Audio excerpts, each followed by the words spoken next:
The 2020 Florida Prize in Contemporary Art has been postponed 1 year due to the coronavirus pandemic. In anticipation of the upcoming exhibition, we're doing virtual studio visits with each of the artists.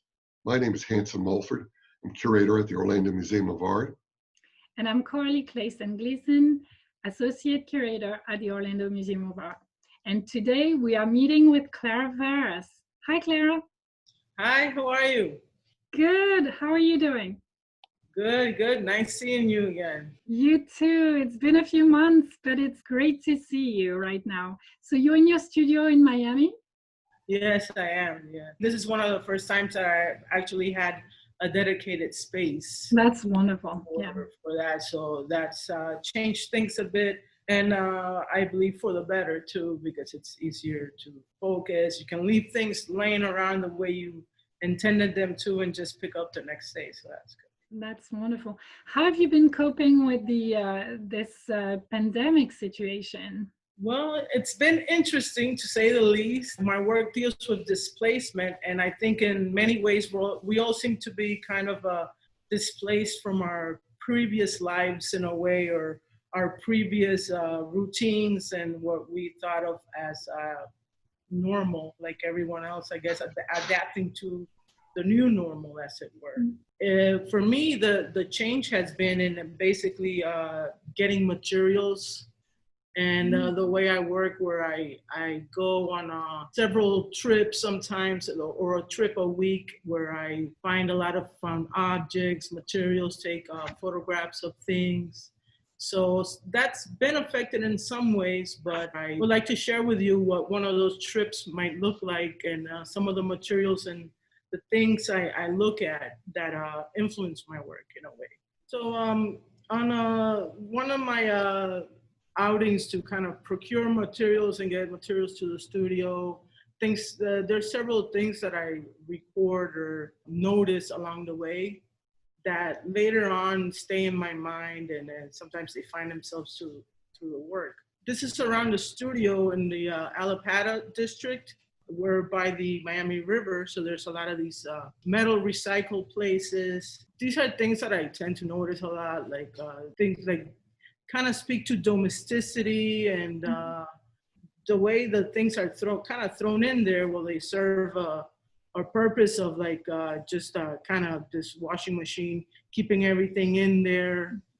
And also here's like a lot of these industrial things from the warehouses around, like these fans. You kind of get these little peeks into nature, kind of sprawling up in a very urban environment that we're in around here. These are photographs that kind of inform some of your the work. Installations. This means gifts, and you can see here all these dolls. And then you also have these pineapples, mugs. So it's this thing of the industrial environment as well as household things. Here you see, referring back to that fan from the side of that warehouse, you see the objects are kind of displaced from their previous function or their previous selves to a kind of a more decorative thing. Or sometimes I use them to just hold something else up. So it becomes like kind of this weird dual function. And so some of these objects it's a reference to domesticity, right? To domestic objects. Exactly. Right. Yes, to domesticity, and as well as industries, different industries. My work is rooted in, I believe, in painting, but it's trying to get a fresher interpretation of painting and through the lens of abstraction.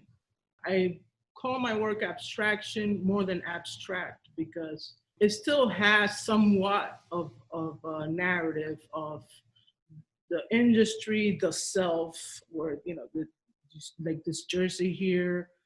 This is actually a knee brace that's kind of connecting everything together to this sort of thing here that goes up to the roof. And it kind of it also references or alludes to the body or the self. So there's still this sort of pseudo representation for me, it's kind of hybrid. It's in between abstraction and representation. Do you think that the city of Miami has a lot of influence on the work that you do? I mean, obviously you're taking pictures of these places that are interesting. I feel like it has that energy of Miami and the kind of recycled, thrown away, piled up quality that the city has sometimes in some places. Definitely, there's that quality to it. A lot of times I get some materials from a lot of apartment buildings. Sometimes a lot of people have been evicted, or all of a sudden had to gather everything and move. To me, it's I think what we throw out defines us just as much as what we keep or what we take with us. These objects that have kind of lost their purpose in a way are finding a new purpose. And very often you reuse the same element or an object in several pieces, right? It looks like it's moving from one and merging into another, perhaps, kind of shifting forms and morphing into something new, right? Yes, definitely. I get a little obsessed sometimes with like a certain object, and I kind of like to carry it around and see how it would look in a different work. And also, since I never really consider the works finished, to me, they are always reacting to their immediate surrounding.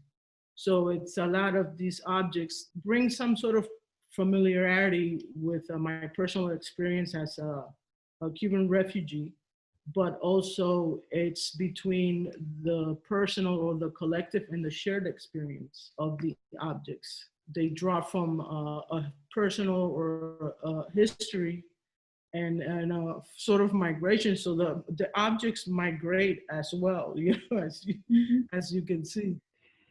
One thing that's always fascinated me with your work is that my eyes don't seem to keep still. They're kind of taken on a journey and following lines and kind of coming back up. And it's all very gestural, maybe because the way you paint is gestural, but also it feels there's motion, it feels there's kinetics in the works, right? Sometimes it's very conscious in a way, in the way I think of compositionally, in terms of movement.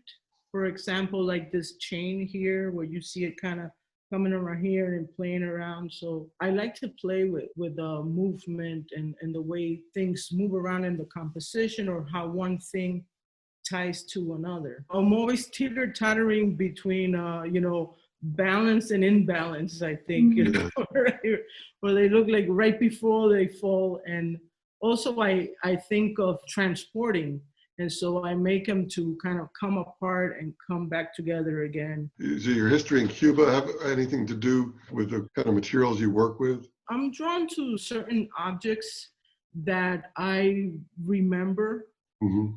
For example, like this lampshade, I remember my grandmother had a lot of different types of lamps, or these sort of antique lamps that she kind of collected. Actually, some of the work, it's in collaboration with my mother, who sometimes likes to go to the local Goodwill, and she likes to pick out certain things.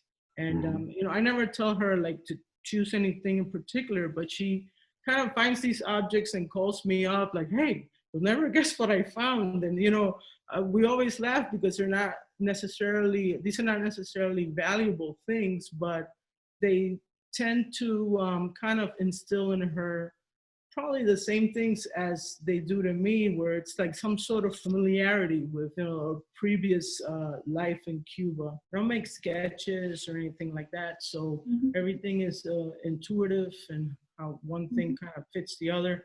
Kind of like the way the things were kind of thrown in back of that pickup. Although maybe this washing machine will hold everything together here, and maybe this will tie into that.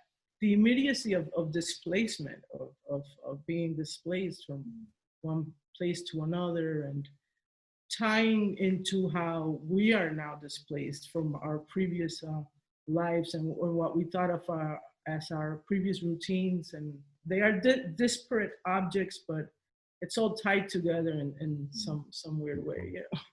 There seems to be a real gestural quality to all the work too. The way things are assembled, but also, of course, in the painting itself on the wall. I think even when I do the work that's more three-dimensional, I'm looking at it from a very painterly point of view. I don't call myself a sculptor, but I'm a painter who likes to do sculpture. To me, it's all painting in a way. I'm painting with objects, or whether I'm painting with objects or with paint. I think it keeps that gestural quality. Do you put the objects together first and paint at the same time, or do you paint first and then assemble some canvases with objects? I put them together. Sometimes that's how I get in trouble, because I like to put them together and I'm very impatient. So I put them together and I just need to start painting on it and do what it is I'm gonna do. And then I'll sit down and think, okay, now how am I gonna keep this together? How is that thing gonna tie into that thing? And then I'll have to go and solve these problems, and like go into the hardware store and see what will work, what won't work, and it keeps that immediacy to it, I think, because of that also. So in your studio, you're continuing to create installations, and then you're taking them apart and creating new ones, and then taking them apart, creating new ones. I create them, and I'll record them, and then someone will want that work, and then I'll recreate it in another space. But it always changes. It takes into account what space it's in at the moment. Right. Maybe previously in the studio I had this there and that there, but somehow here, I think this will work better. So I go with what's before me. And then finally here is a picture of the studio today and the current mess of the day. These are all works in progress that are, I kind of arrange everything on the table here. Sometimes I'll throw it on the floor, and sometimes I like what's on the floor better than what's on the wall. So the floor makes it to the wall eventually. So I like to work on different things at once. And sometimes I'll make a part for one painting and feel that it works better in another painting, and so on and so forth. Have you been, before the virus sort of took over, were you doing some exhibitions recently? Or? No, I was actually trying to just keep the workflow going, and I had to stop for a while because it was just hard to get some materials I could really go out, and I kind of just wanted to have just a little while to just process everything that's been happening. But I think it's important to kind of step back from everything. I think we're all feeling a little bit displaced from our environment in some way. Have there been some efforts to support artists in Miami to get through this time? Yes, there's been several grants. There's been grants, and everybody's trying to see not just what openings will look like, but what a studio will look like. I think that's kind of being rethought from a lot of people having to be home, and also how the new economy will impact artists, will impact definitely commercial properties, how so many of us have had exhibitions canceled or postponed. So I think that's all in flux. Everyone's trying to figure out what a new model for galleries will be like. So many things went online, and I think in some ways, I think a lot of galleries will keep some things online. Yeah. We'll maybe do physical shows as well as virtual shows. Have you ever thought about working or approached working in terms of dealing with issues of current events and being that specific about your narratives? I would say I don't make work about being an immigrant or a refugee or sexuality, but I feel like my work definitely works through that. I do it in a very personal way, and it definitely considers those issues, but it's also about painting. It's also about movement, but definitely I consider those issues, especially being an immigrant, especially, refugee, displacement, which definitely goes into, touches upon all that. And you also put an emphasis on the process, right, in your work. It's kind of process driven. Yes, definitely. It's always in process. I think for me, that's the way that I like to touch upon a lot of issues where the work, I take it to a certain end point, but there's really no end point. It's always in progress. As an artist, you get asked a lot of times, well, what's your inspiration? For me, of course, it is other artists' work, so many artists that I love, but it's also a lot of very quotidian things, like a truck with a bunch of metal recyclables in the back, furniture thrown away by some apartment buildings. And so those are the things that I look at and make their way into the work in some way.